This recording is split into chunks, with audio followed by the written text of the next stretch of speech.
साहब आपने मतलब बिल को लेकर एनसी का विरोध किया। नहीं, हमने विरोध नहीं किया।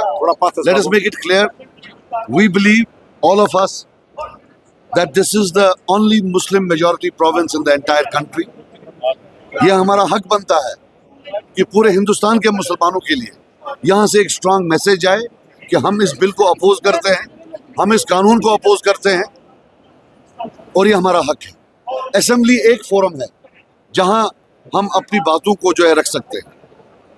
हम पिछले 2 दिनों से कोशिश कर रहे हैं, उन्हें एडजर्नमेंट लाई है डिस्कशन के लिए, हम उसका सपोर्ट करते हैं और इन्होंने भी लाई, खुर्शीद साहब ने भी, और हम कहते हैं कोई रेजोल्यूशन भी पास कर दो, एटलीस्ट हिस्ट्री में एक फुटप्रिंट रहे कि हमने जो है जम्मू कश्मीर असेंबली ने इस कानून का विरोध किया। लेकिन स्पीकर साहब अलाउ नहीं कर रहे। हम इज्जत करते हैं इस पोस्ट की, लेकिन स्पीकर साहब वक्त बिल से बड़े नहीं है, स्पीकर साहब आज के इस माहौल से बड़े नहीं है। हमने स्पीकर साहब को नहीं बनाया है। स्पीकर साहब is there at the pleasure of J&K NC members. J&K NC members ही सिर्फ चेंज कर सकते हैं क्योंकि उनकी मेजॉरिटी है। मेरा सिंपल सोल्यूशन है, हमने इन आवर हम्बल कैपेसिटी एक नो कॉन्फिडेंस मोशन मूव की है स्पीकर साहब के खिलाफ। हम चाहते हैं उसका सपोर्ट हो, नया स्पीकर आए जो इस हिस्टोरिकल मोमेंट पर इम्पेडिमेंट ना बने। कल हिस्ट्री में ये ना बोला जाए कि जम्मू कश्मीर की असेंबली तब चुप करके बैठी थी जब मुसलमानों के खिलाफ एक कानून बनाया गया।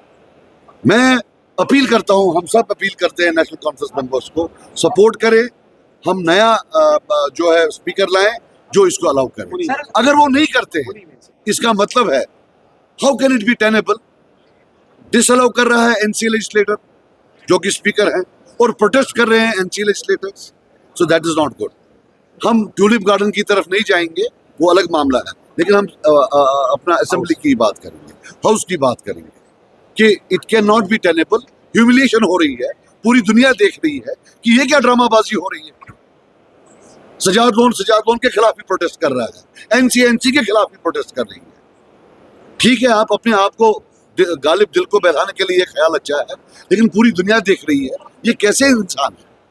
मेजॉरिटी है यहाँ मुसलमानों की, और एक हम नहीं बोल रहे हम कानून चेंज करेंगे पार्लियामेंट का, लेकिन हम बोल तो सकते हैं कि ये हमारे खिलाफ है, ये इंटरफेरेंस इन आवर फेथ है। अगर यहाँ नहीं बोले तो कहाँ बोले?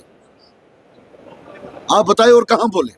इसलिए हम सब अपील करते हैं नेशनल कॉन्फ्रेंस को कि ऑनरेबल स्पीकर साहब, हम उनकी बहुत इज्जत करते हैं, लेकिन चूंकि वो इम्पेडिमेंट बन रहे हैं, उनको रिमूव करके उस स्पीकर को लाएं जिसका ये बिलीफ हो कि इस अहम बिल पर एक रेजोल्यूशन पास होना चाहिए, एक डिस्कशन होना चाहिए। सर, अगर वो नहीं मानते, अगर वो नहीं मानते हैं, आपने जो आपने किया है स्पीकर हटाने को लेकर, नहीं मानते हैं तो फिर अगला सत्र आपके हाथ। हम कुछ नहीं कर सकते, उसके बाद हमारे पास मेजॉरिटी नहीं है।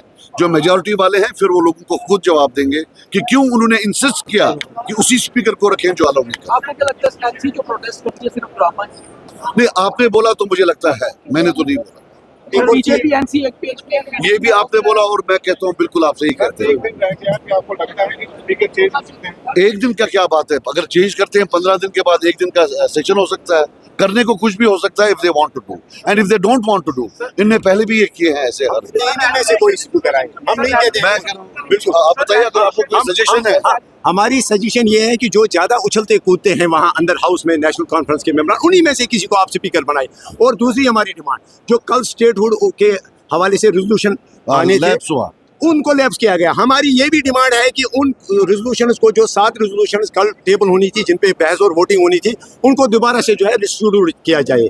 क्योंकि ये नेशनल कॉन्फ्रेंस, मेरा मानना है कि नेशनल कॉन्फ्रेंस ने एक सेफ मैसेज दे दी है इस वक्त बीजेपी को। क्योंकि अगर स्टेटहुड के हवाले से हाउस में रेजोल्यूशन आता तो बीजेपी एक ऑकवर्ड पोजीशन में उस वक्त फंसती। तो इस वजह से इन्होंने, नेशनल कॉन्फ्रेंस ने जानबूझ के डिलिबरेटली, जिस तरह इन्होंने 2013 में इंजीनियर रशीद साहब की रेजोल्यूशन को उस वक्त सबोटाइज किया, इसी तरह कल उन्होंने 7 रेजोल्यूशन को जो है उनको सबोटाइज किया। और ये सिलसिला शायद, हमें लगता है, हमें खदशा है कि शायद कल तक, जब तक हाउस का जो लास्ट दिन कल है, तब तक ऐसे ही ये सिलसिला चलता रहेगा। और होम मिनिस्टर साहब